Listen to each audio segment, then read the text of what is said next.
Gumising kasama ang mga bagong-bagong mga balita. Gumising kasama ang mga bagong-bagong impormasyon. Hahataw na, aarangkada na. Kaya tayo na. Dahil buhay na ang mga dugo ng mga taong maagang gumising. Isisigaw na ang sigaw ng sambayanan. DWIZ Pinoy Gising. Kasama ang opisyal na gisingero ng bayan. Gising ang kahit na sino. Kasama si Drew Nasino. Live sa DWIZ Radio. DWIZ News FM Regional Stations. Live din sa Facebook at YouTube. Panoorin din ang live sa Aliw 23. Tayo na. Aba, umaga na. DWIZ Pinoy Gising.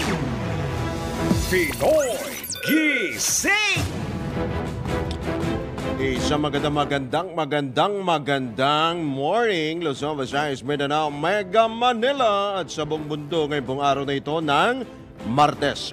Ngayon po ay Enero at 30 taong 2024. Silipin na po natin ang mga nanggigising na mga headlines. Pinoy Gising. Big time oil price hike umarangkada na, presyo naman ng LPG na mumurong bumaba.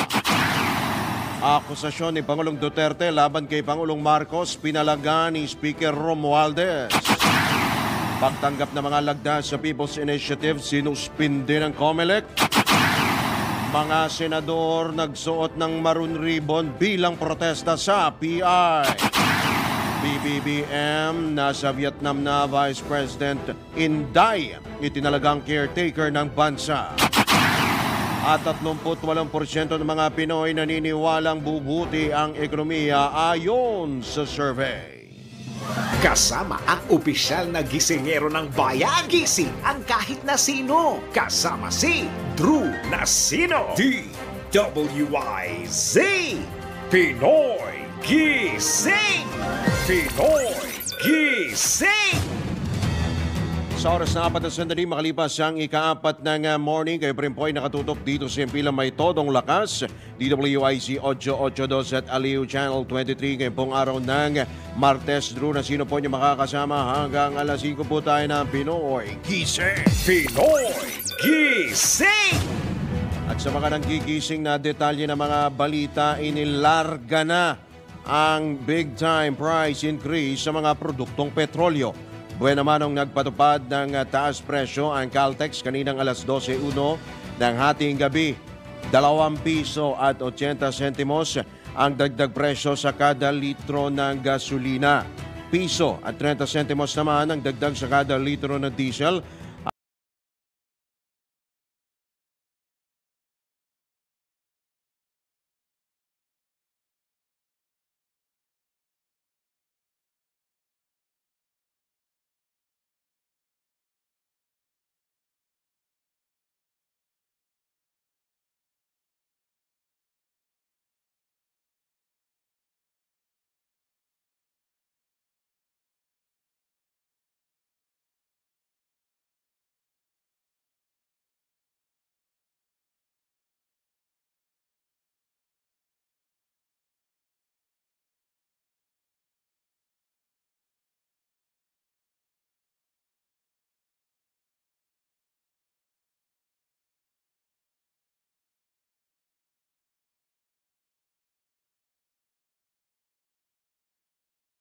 Rebelding Houthi yung ilan pong mga barko, partikular po yung mga oil tanker na maglabas-masok dyan po sa Red Sea.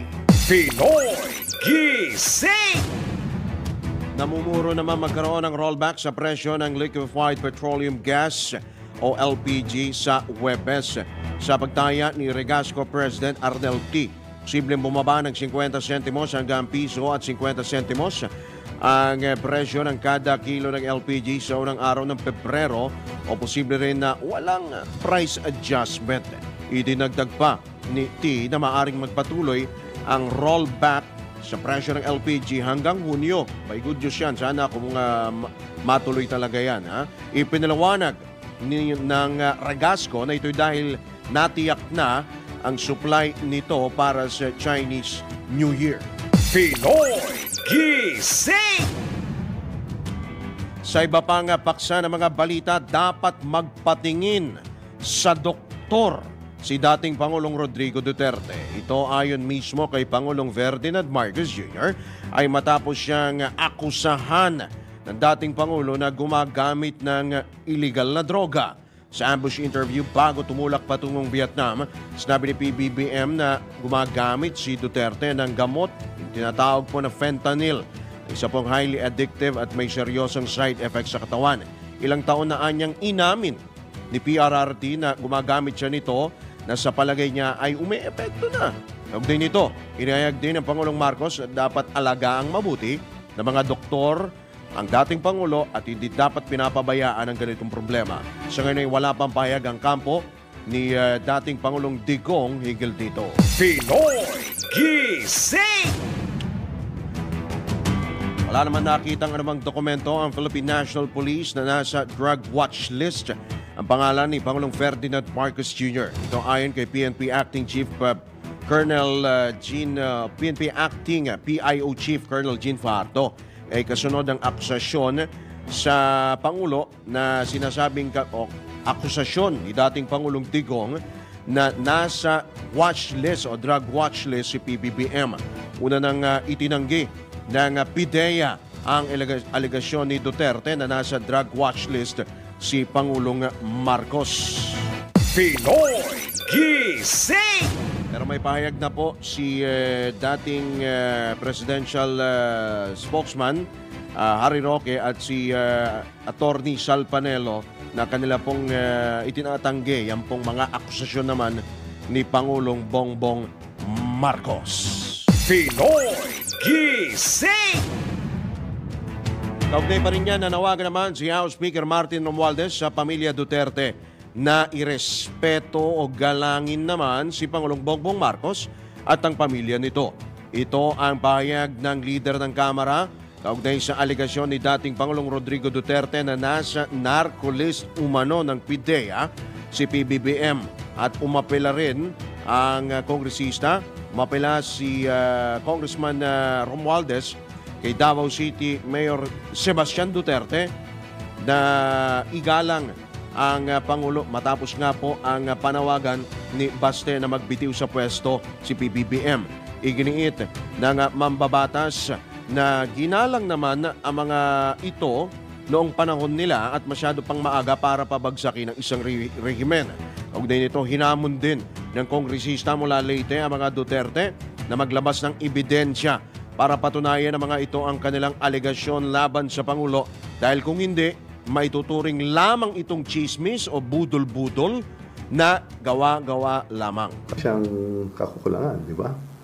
At sa papilyang Duterte, siguro konting galang naman sa ating mahalang presidente at saka pamilya niya.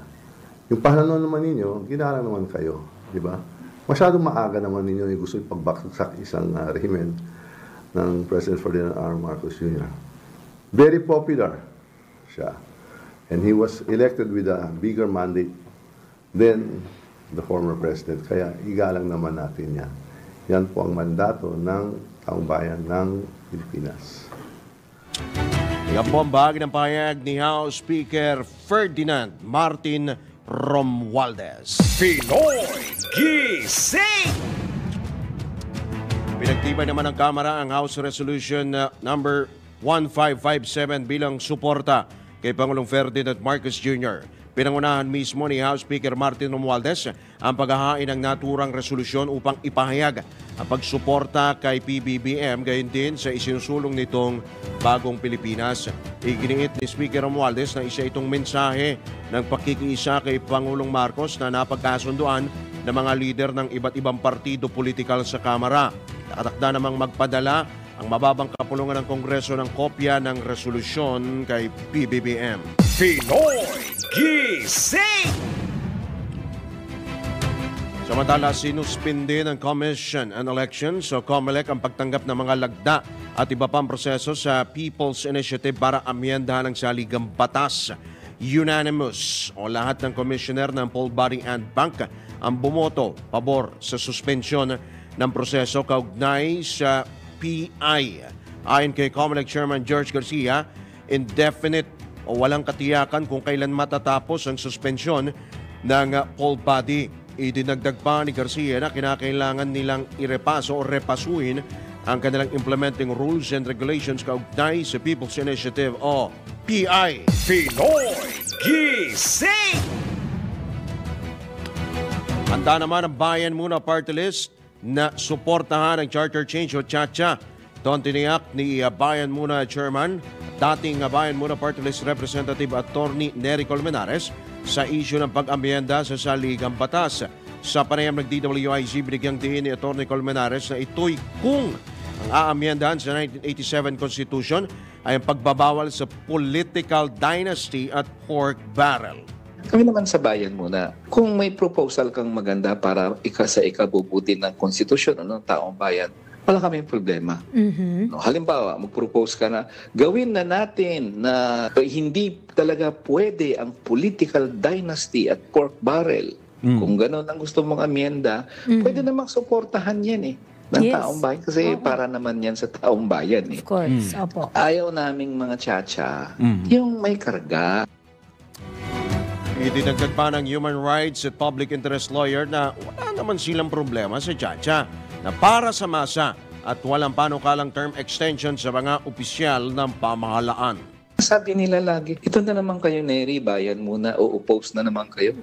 Propose kayo ng propose, o di oppose kami ng oppose kasi wala kaming problema sa CHA-CHA na para sa masa. Yun. Ayaw namin sa CHA-CHA na may karga. So kung karga niyo yan ng term extension, etc., lalaban kami dyan. Yan po tinig ni Bayan Muna Chairman at dating Bayan Muna Party List Representative Attorney Nery Colmenares sa panayam ng DWIZ. Pinoy Gising! Iginit din ni Attorney Colmenares na Politicians Initiative at hindi People's Initiative ang isinusulong nga ng mga kongresistang pabor sa charter change o CHA-CHA. Sa panayam ng DWIZ, inihayag ni Colmenares na sa lahat ng isinagawang CHA-CHA simula pa ng 2006, ang CHA-CHA lamang na ito sa kasalukuyan ang pinondohan ng maigi at mabilis na umuusad. Nangangulugan lamang anya ito na mapanganib ang PI para sa CHA-CHA.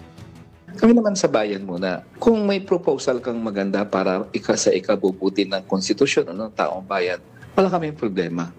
No, halimbawa, mag-propose ka na gawin na natin na hindi talaga pwede ang political dynasty at pork barrel. Kung gano'n ang gusto mong amyenda, pwede namang suportahan yan ng taong bayan kasi para naman yan sa taong bayan. Of course, opo. Ayaw naming mga tsa-tsa, yung may karga. Yan po ang tinig ni dating Bayan Muna Party List Representative Attorney Nery Colmenares sa panayam ng DWIZ. Pinoy Gising! Pinapurihan naman ng mga senador ang pagsuspende ng Commission on Elections o COMELEC sa aksyon nito sa People's Initiative para maisulong ang charter change o CHA-CHA. Gayunman, inihayag ni na Senate Majority Leader Joel Villanueva at Senator Risa Ontiveros na hindi pa tapos ang laban sa usapin ng CHA-CHA. Nawagan si Senador Villanueva sa publiko na ipagpatuloy ang pananalangin at pagbabantay upang matiyak na mapoprotekta ng konstitusyon na anyay kaluluwa o diwa ng bansa. Binigyang din naman ni Senator Ontiveros na patuloy sila magbabantay, magmamatiyag sa bawat hakbang ng poll party at dapat ibaon na ang kalokohan PI o People's Initiative upang amyendahan o layuning amyendahan ang saligang batas na inisyatibo ng Kamara. Pinoy Gising! Nagsuot naman ang mga senador ng kulay maroon na ribbon o yung armband.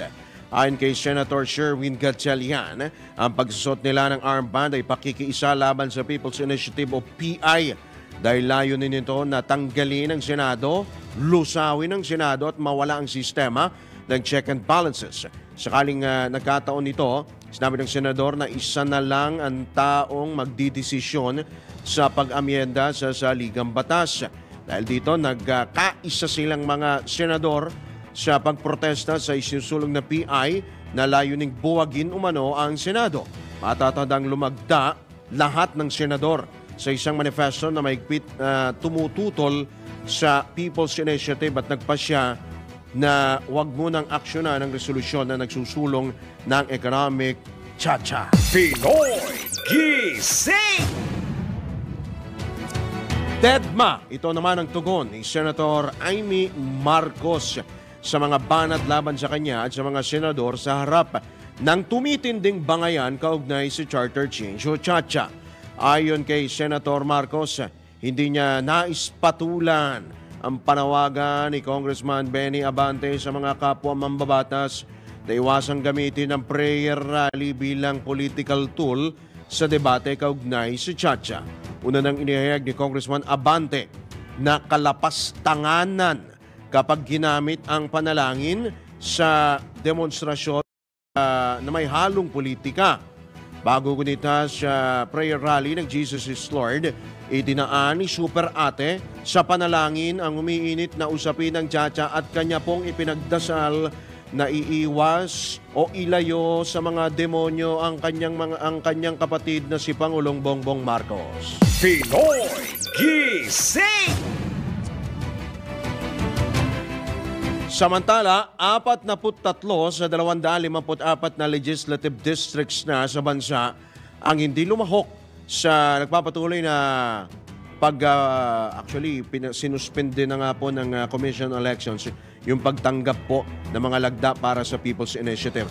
Ayon kay Senate President Juan Miguel Zubiri, hindi sumali sa PI signature ang 6th District ng Maynila, 1st at 2nd District ng Marikina, maging ang lungsod ng Valenzuela at Parañaque.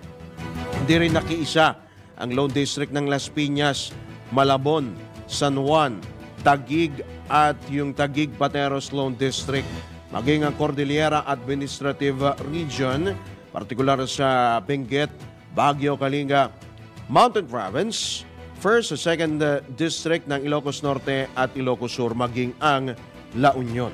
Pinoy Gising! Kaugnay pa rin yan, sa ibang balita, nasa Vietnam na si Pangulong Ferdinand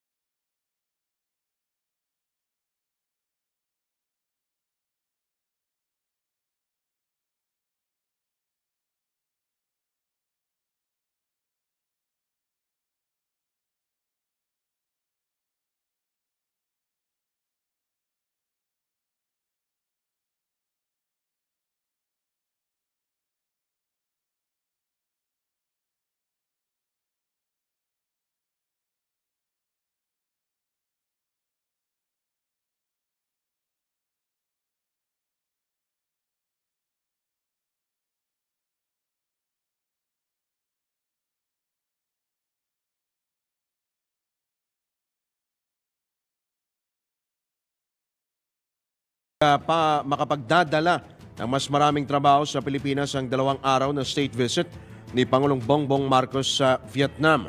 Ayon kay Trade Undersecretary Maria Blanca Kim Bernardo Lukin, tututukan ng state visit ng Pangulo ang paglagda ng isang rice deal sa Vietnam. Layunin anya ng punong ekotibo na i-modernize ang agrikultura, humimok, makahikayat na mga katuwang para sa mitihing ito at tiyaking maisa sa katuparan ang mga layunin para sa 8-point socio-economic agenda. Gayunman, umaasa ang DTI na makikipag-usap din din si PBBM sa mga investors sa iba-ibang sektor. Pinoy Gising! Samantala, tanggap po tayo ng ilang mga pagulat mula sa labas ng impilan. DWIZ Patrol Report. Tanggap po tayo ng update kaugnay po doon sa planong ibalik ang dating school calendar. Sinusulong na yung ibalik sa Hunyo ang simula ng pasukan sa eskwela, lusot na sa committee level ng Kamara. Ang pag-uulat mula kay Patrol 11 Tina Nolasco. Pasado na sa House Committee on Basic Education and Culture ang resolusyon na layong ibalik sa lumang school calendar ang pagbubukas ng mga klase sa mga paaralan mula sa kasalukuyang Agosto ay ibabalik sa Hunyo. Sa naganap na pagdinig ng komite ng Kamara, Sinabi ni Department of Education o DepEd Director Laila Ariola na may nabuo silang memo para ibalik sa Hunyo ang simula ng pasukan. Pero paunti-untian niya itong ipatutupad para hindi mabitin ang bilang ng araw ng bakasyon ng mga guro. Tapos na rin na ni Ariola ang konsultasyon sa mga stakeholders, ngunit nais si DepEd Secretary at Vice President Sara Duterte na makonsulta rin ang field offices at regional directors ng DepEd. Muling paglilinaw pa ng opisyal kung tuluyang aaprubahan sa school year 2025-2026 na ang implementasyon nito at hindi sa school year 2024-2025. Ito si Patrol 11, Tina Nolasco para sa Impilang May Todong Lakas DWIZ, nagbabalita ng tama, naglilingkod ng tama. Kapag may bagong balita, naka-on air, agad-agad, DWIZ Patrol Report. Samantala sa iba pang balita, tanggap tayo ng Metro Patrol Report. Metro Patrol Report. Mula kay Kakang Louie Angeles dyan sa Bulacan. Kaka? Yes, magandang umaga, Kaka. Nakiisa ang 300 mamamayan ng Barangay San Agustin sa lungsod ng Malolos, Bulacan sa malawakang paglilinis sa iba't pang panig ng barangay alinsunod sa utos ni Pangulong Ferdinand Romualdez Marcos na kalinisan para sa bagong Pilipinas. Nasa 100 dito ang napagkalooban ng tig-1 kilong bigas bilang kapalit ng kada 1 puno ng halaman na ibibigay ng pamahalaang barangay upang maitanim sa mga bakanting lupa. Layunin nito na habang nagsasagawa ng paglilinis ay muling mapasimulan na gagawing luntiang muli ang kapaligiran. Kasabay nito, nagbayanihan sa malawakang pagpapaalmusal ang pamahalaang barangay ng San Agustin sa mga nakiisa gaya ng libreng boto, itlog, baseball, hotdog at tokwa. Nagsagawa rin ang muling pagpapaalala si City Environment and Natural Resources Office at pamahalang lungsod ng Malolos para sa tamang pagpapatupad at pagtalima sa Ecological Solid Waste Management Act of Republic 9003. Ito si Metro Patrol Louie Angeles para sa Impilang May Todong Lakas, DWIC. Nagbabalita ng tama, naglilingkod ng tama. Pinoy Gising! Samantala, tanggap naman tayo ng pag-ulat naman mula sa Malabon Police at NPD-CIDG. Tinatrabaho na ang mga tinutugis na ang mga sangkot sa illegal na bukis. Ito po yung mga may kaugnayan po sa sugal. Ang detalye mula kay Danny Cruz. Kayong Danny? Yes, sa bayan ng isinagawang operasyon at pagkilos ng Malabon Police at Northern Police District CIDG laban sa illegal gambling sa lungsod ng Malabon sa mahigpit na direktiba ni Northern Police District Director Police Brigadier General Rizalito Garpas, isang station commander na ang tinanggal at nasampulan sa hindi pagsunod sa direktiba ng General. Ito'y ibinalita ni Police Colonel J. Baybayan. Ayon kay General Garpas, patuloy niyang ipinatutupad ang one-strike policy sa kanyang mga tauhan, partikular sa mga opisyal na walang accomplishment o hindi makitaan ng galing sa kanilang trabaho. Sa pagtaas ng bilang ng mga sangkot sa operasyon ng bukis at pagdami ng kubrador ng loting sa lungsod ng Malabon, mas pinaiting pa ang operasyon laban dito sa 4 na pahinang papel na ipinakita na sa Metro Patrol ni Police Colonel Baybayan, Chief of Police ng Malabon, na naglalaman ng mga record sa kanilang naaresto anya sa 3rd quarter pa lamang na Oktubre hanggang sa kasalukuyan. Nasa 35 katao na ang kanilang naipakulong mula sa Barangay Potrero, Tiniheros, Katmon at Tugatog. Kahapon, 2 pa ang nadagdag na naarestong kubrador ng loting sa Maligaya Street sa Barangay Potrero. Anya ito'y tugon lamang sa Winning Peak Gaming Corporation o itong STL sa lungsod ng Malabon. Ayon kay Colonel Baybayan, marami na silang accomplishment laban sa loting. At matindi ang ating bilin sa ating mga commanders on the ground na paigtingin ang ating campaign against illegal gambling. At yun nga ang ating sinasabi sa kanila. At actually, nung may operation ang ating kasama na CIDG at na hulihan itong ating isang commander ay agad-agad nating nirelieve, no? At siya ay tinanggal natin sa kanyang pwesto. Siguro panawagan nyo para hindi na sila mahumaling dito sa ganitong mga illegal, meron namang illegal.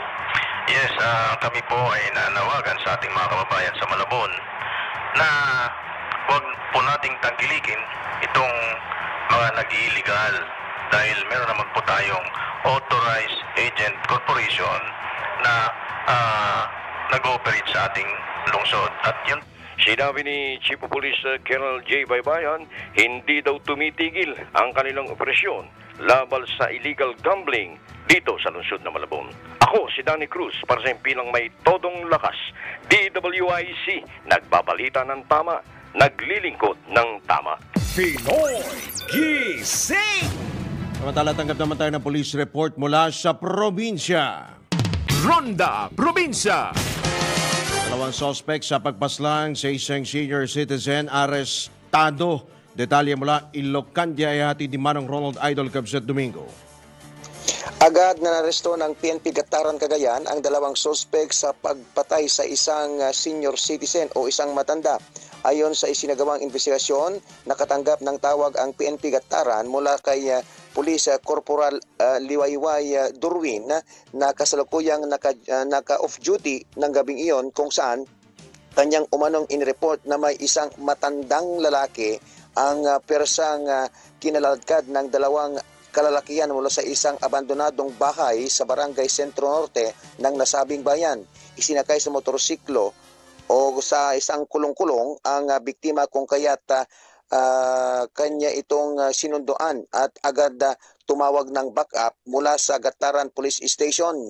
Nang makarating ang mga ito sa isang tulay sa Barangay Agikikan ng parehong bayan, nakitang umano nito ang dalawang lalaki na bumaba sa kanilang sinakyang kulong-kulong at itinapon ang nasabing matanda sa tulay. Matapos ay mabilis na sumakay ang dalawang lalaki sa kulong-kulong at dumiretso sa gawing norte kung saan agad naman silang nahuli ng mga rumuspondeng kapulisan. Kinilala ang dalawang suspect na si alias Arnold, 47 years old, residente ng Sentro Norte, Gataran, Cagayan, at si alias Jimmy, 21 years old, residente ng Agigikan, Gataran, Cagayan. Nakaurin sa mga suspect ang isang unit ng kalibre 9mm kasama ang dalawang magasin nito, 19 na bala para sa kalibre 9mm at isang unit ng TMX 125 na motorsiklo na kulong-kulong. Isinagawa ang dokumentasyon at ng mga nakonpiskang ebidensya sa Barangay Agigikan ng nasabing bayan sa presensya ng mga suspect na sinaksihan naman ng dalawang opisyal ng nasabing lugar.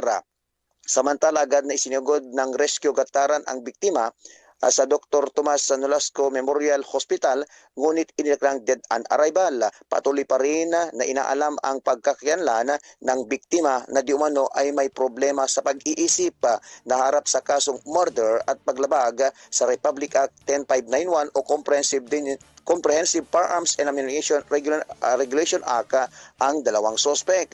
Ang pagkakilanlan ng biktima ay isang lalaking nasa edad na 50. Mahaba ang buhok, nasa 5'7" ang tangkad na nakasuot ng kulay na gray na long sleeve at puting shorts noong nangyari ang krimen.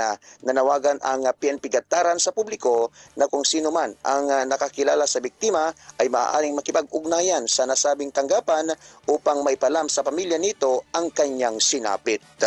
Ito ang Ronda Patrol, Ronald Idol Domingo, nag-uulat pasimpilang may tudong lakas, DWIC, nagbabalita ng tama, naglilingkod ng tama. Pinoy Gising! Kasama ang opisyal na gisingero ng bayan. Gising ang kahit na sino. Kasama si Drew Nasino. DWIZ. Pinoy Gising! Pinoy Gising! Tayo po ay nasa ikalawang sigwada na ng Pinoy Gising. Buong araw na ito ng Martes, sa pagkakataon ito, tayo po ay tumanggap ng ilang pa mga pagulat mula sa probinsya. Ronda Probinsya! Labi po natin ang detalyeng ihatid mula Bicolandia ni Melvin Machado. Melvin? Sa Diversa, ang Camarines Sur First Provincial Mobile Force Company revitalized police sa barangay sa pamumuno ni Police Captain Rick Reginales at ng Barangay Council ng Kilantao sa bayan ng Sangay, Camarines Sur sa pamumuno naman ni punong Barangay Paz Comprado para sa local medical mission kung sa merong libreng pagpapakonsulta, libreng BP check-up at deworming. Ayon kay Police Captain Reginales, layunin na turang programa na mas mailapit sa mamamayan ng serbisyo ng gobyerno kasabay ng pakikipagpanayam upang malaman ang iba pa nilang kailang serbisyo para sa kanilang barangay lalo na sa kalusugan. Ang kapulisan naman na nagbigay seguridad sa kasama nilang barangay health workers at ilang individual na nagbahay-bahay upang bigyang pansin ang pangangailangan sa kalusugan ng mga residente ng naturang lugar. Samantala, sinuklian naman ng pasasalamat ng mga residente ng naturang lugar ang sakripisyo ng kapulisan at opisyal ng barangay upang maihatid sa kanila ang serbisyo medikal na libre. Ito ang Ronda Patrol, Melvin Machado para sa impilang may todong lakas, DWIZ. Nagpapalitan ng tama, naglilingkod ng tama. Pinoy Gising! Maraming salamat si Manoy Melvin Machado mula po dyan sa Bicolandia sa iba pa ring paksa ng mga balita.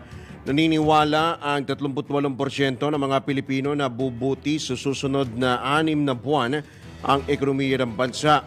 Batay ito sa resulta ng survey ng Okta Research noong December 2023. Lumabas sa survey na 51% ng mga Pinoy ang nagsabing walang magbabago sa ekonomiya, habang 8% ang naniniwalang lalala ito sa parehong panahon, habang 3% ang nagsabing hindi nila alam. Aabot sa 10% hanggang 66% ng mga Filipino adults ang positibong gaganda ang ekonomiya ng bansa sa susunod na 6 na buwan, kung saan naitala sa Northern Mindanao ang pinakamataas na optimism rate. Naitala naman ang pinakamababang optimism rate sa Davao Region na 10%, sinundan ng Mimaropa na meron namang 12%. Pinoy Gising! Ipinalawanag naman ng mathematician at Okta researcher na si Guido David na ang sunod-sunod na panalo sa jackpot ng Lotto Games ay hindi imposible, ngunit bihira lamang mangyari. Binigyang diin ni David na sa bawat draw ay nagkakaroon ng 2% o mas mababa pang tsansa na may manalo. Hindi niya mapapatunayan ng statistics na may kakaiba sa proseso, kaya't mas mainam na paigtingin ang pag-audit upang makita sa proseso kung nagkakaroon ng patas na draw. Iginit pa ni Dr. David na ang posibilidad na may manalo sa jackpot prize ay isa sa 5 milyon para sa 642 draw, isa sa 14 na milyon para sa 649 at isa sa 29 na milyon para naman sa 655 draw. Pinoy Gising! Sa iba pang balita, nagsampa ng 17 counts ng cyber libel case si Milan Consul General Elmer Cato sa pahayagang Daily Tribune. Ito ikaugnay sa sinasabing akusasyon ng pahayagan na pinoprotektahan ni Cato ang Filipino-owned na Alpha Asistencia SRL. Ito po yung kumpanya na iniimbestigahan sa akusasyon po ng panloloko sa mga Pilipino sa Italy. Partikular na sinampa ng kaso ng opisyal si Concept and Information Group Incorporated President Willie Fernandez, mga editor at reporter. Nag-ugat ang 10 million peso defamation case sa mga ulat ng pahayagan na sinasabing inakusahan si Cato ng katiwalian at kapabayaan sa tungkulin sa mga reklamo ng mga Pilipinong biktima ng panloloko ng Alpha Asistencia. Pinoy Gising! Samantala, tanggap tayo ng pag-uulat mula pa rin sa probinsya. Ronda Probinsya! Operator ng sabungan tinangayan ng 700,000 pisong kita. Ang detalye ihatid mula Calabarzon ni Arman Cambe. 700,000 pisong kita ng isang sabungan na kahapon na na-hold up na nag-isang suspect dakong ikalima ng hapon sa barangay Mangas, Alfonso, Cavite. Kinilala ng pulisya ang na-hold up na biktima na si Ayan Kathleen Mendoza, 26 anyos at residente ng poblasyon ng naturang bayan. Ayon sa investigasyon ng pulisya, pasakay na umano ng tricycle si Mendoza na minamaneho ni Eric Jimeno na lumitaw sa kanyang likuran ang suspect at tinutukan ng baril. Agad ditong hinablot ang bag na naglalaman ng 700,000 piso at agad na tumakas. Nagtangka pang habulin ni Mendoza ang naturang suspect, subalit pinaputukan siya ng baril kung kahit sa takot ay hindi na ito hinabol. Inimbestigahan pa ng pulisya ang nasabing insidente ng pang-hold up.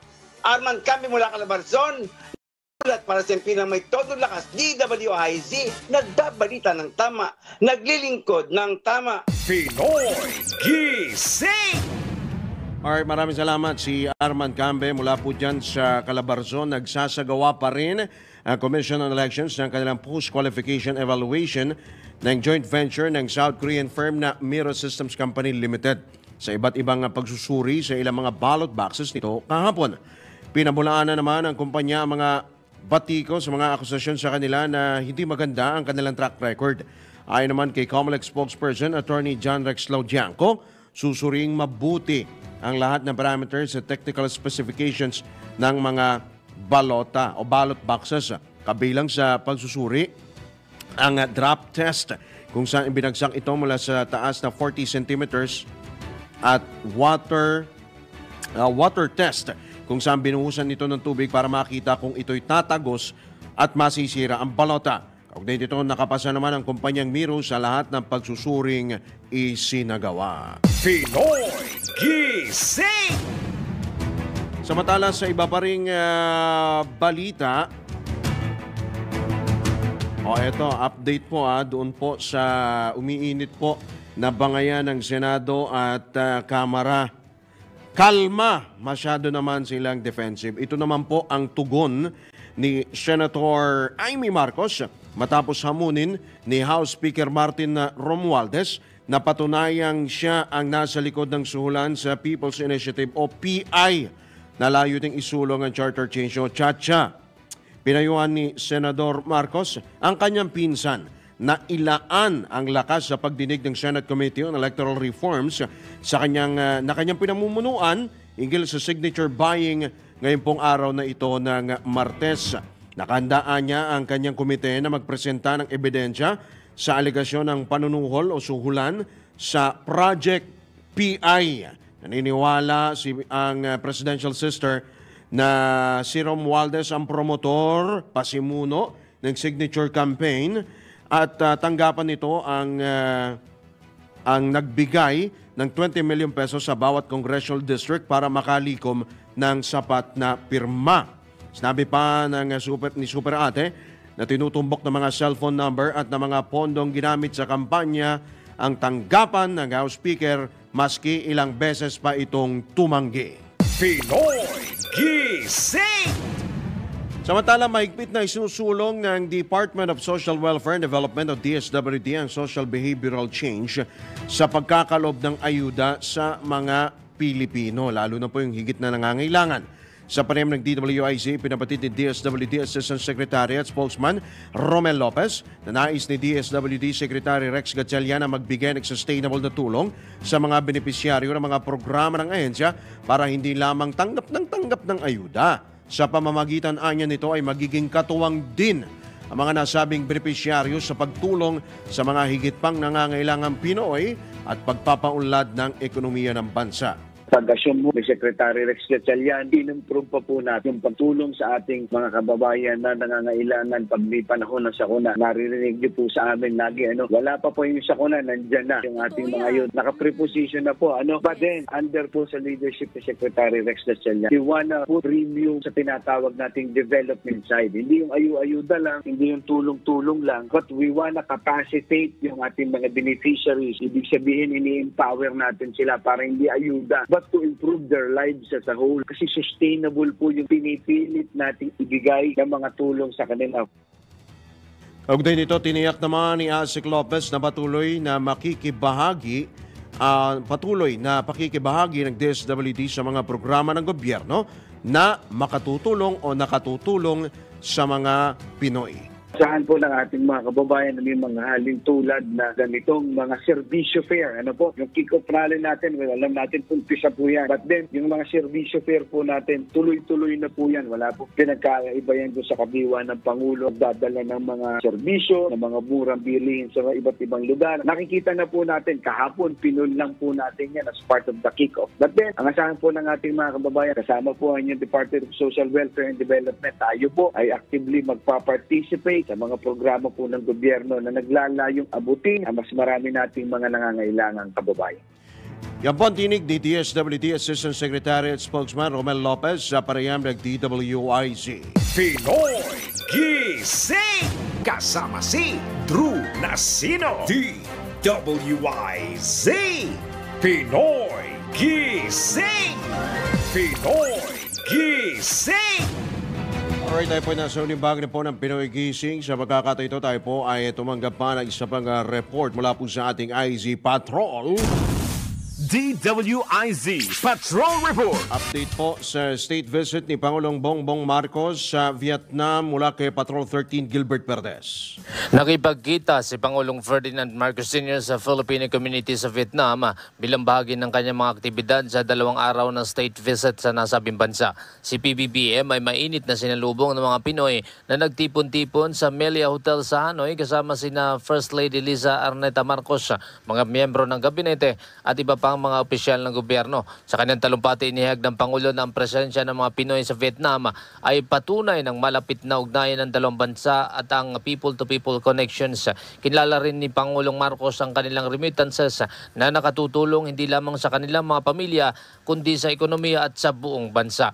Tinatayang nasa 7,000 Pilipino ang kasalukuyang nagtatrabaho at naninirahan sa Vietnam, kabilang ang 3,000 guro sa harap ng mataas na demand sa English teachers sa nasabing bansa. Patrol 13, Gilbert Perdes para sa himpilang may todong lakas. DWIZ, nagbabalita ng tama, naglilingkod ng tama. Kapag may bagong balita, naka-on air, agad-agad, DWIZ Patrol Report. Sa iba pa ring balita, naniniwala ang grupong Piston na may tuturing na negosyo ang pagpapatupad ng PUV Modernization Program. Ayon kay Piston National President Modesto Camo de Floranda, hindi pinapaunlad ng programa ang sariling ekonomiya ng bansa. Bagkus ang malalaking mga dayuhan at negosyante lamang ang nakikinabang. Kumayos lamang nila ang transport service, ang nais ng gobyerno ay magiging madali ang pagsasakatuparan nito kung may sariling industriya o yung public utility vehicle industry, yung mga manufacturer po ng mga PUV ang Pilipinas. Malinaw naman yung ating mga inilatag sa mga hearing na kung saan ay sinasabi nga natin wala naman tayong problema sa usapin ng modernization sapagkat wala pa mang programa ang DOTR ng LTFRB ay tayo ituloy-tuloy na nagre-rehabilitation ng ating mga pampublikong transportasyon. At sinabi din natin sa hearing na kung layunin talaga ng gobyerno ay para ayusin ang ating muda ng ating public transport, bakit hindi maglikha ng sarili nating industriya para tayo mismo ang lilikha ng ating public transport? Kasi sa ngayon sa ilalim ng PUBMP, yung ating sariling ekonomiya ang pinapaunlad natin. Kundi ang pinapaunlad dito, yung malalaking mga dayuhan at malalaking mga negosyante hanggang patuloy na naiiwan ang sektor ng ating public transport.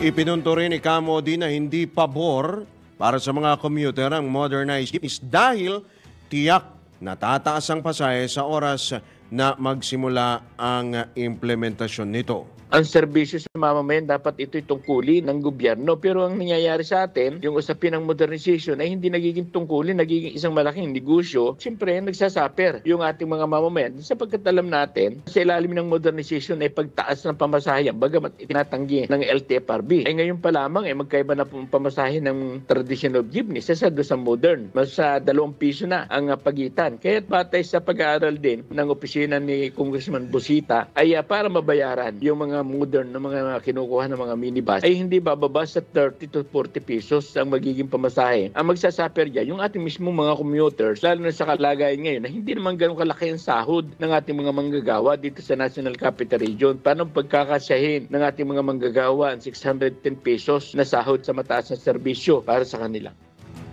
Yan po ang tinig ni Piston National President Modesto Camo de Floranda sa panayam ng DWIZ. Pinoy Gising! Kaya nga po ang tawag dyan ay public transportation. Public po, andun po yung word. Sinasabi ho ng mga kasamahan po natin sa transportasyon na kung hindi yan public transportation, ang tawag na dyan, private transportation. So dapat po ang publiko pa rin po ang higit na makikinabang dyan po sa public transportation. Mas marami dapat po ang mga pampublikong transportasyon, masasakyan, kaysa sa mga private vehicle. Kagaya po sa Japan. Mas marami po yung mga public transportation. Actually, mayroon ka makikita ron, mga naka-Amerikana pero naka-bisikleta at sumasakay ng tren. So, dapat ibalanse po natin, padamihin po natin yung ating mga public transportation, tren, bus, and mga jeep. At syempre, ano po natin, kumbaga tutukan po natin din yung atin pong yung Pasig River Ferry System na isa rin po sa nakikita pong solusyon sa lumalala nga pong daloy ng trapiko sa Metro Manila. Pinoy Gising! And with that, tayo po ay pansamantala na pong nagpapaalam ngayong araw po na ito ng Martes. Ngayon po nga Enero at 30, huling Martes na po sa buwan ng Enero taong 2024. At bago namin kayo bitawan, ito ay pasadahan muna natin ang isa pong patama quote for the day. Ang mabuting tao, maraming kaaway, pero ang plastic na tao, maraming kaibigan. Kayo na po ang bahalang maghusga.